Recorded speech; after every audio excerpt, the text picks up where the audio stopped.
Hey guys, welcome back to the course. In this video, we will go over the process of downloading and installing PyCharm. The latest version of PyCharm can be downloaded from their official website. You can either go to the website directly if you have the direct link, or you can simply Google it and go to the first official link to download it. Once it's downloaded, you can simply run the setup and go through the wizard to complete the installation process. We will not be covering every single feature of this application as that will be too much and is outside of the scope of this course. I have deliberately kept the explanation in line with the beginner-friendly nature of this course. Now, the very first thing we need to do before we can start writing the code is create a new project. For that, we can simply go to File, New Project, then give it a name, and click on Create. The application will then take a few seconds to set up the project structure. Here at the bottom, we have a bunch of tabs. The one you will be using the most is called Terminal. This is where you will usually go to install new libraries for your project.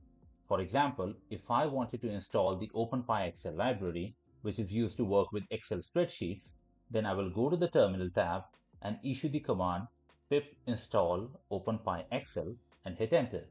Pip is actually the primary package installer for Python, which means that whenever you need to install any library, you will need to do it using the pip command. Now, as you can see, it successfully installed the OpenPyXL library.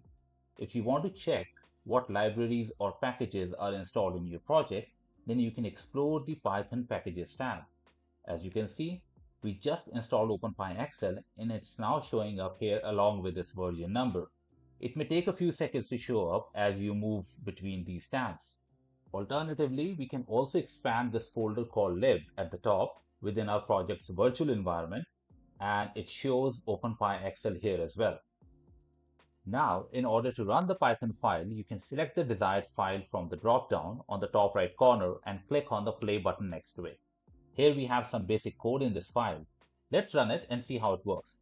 Since the drop-down already has this file selected, I'll simply click on the play button. Now, at the bottom, I have this new tab called Run, which is showing me the output of my code. So basically, whatever the outcome of your code is, it will show up here in this Run tab. One thing I want to highlight is that throughout this course, we will be primarily working with three libraries, Paramiko, NetMiko, and Napalm. And in order to install these libraries, you need to issue the same pip install command we discussed earlier.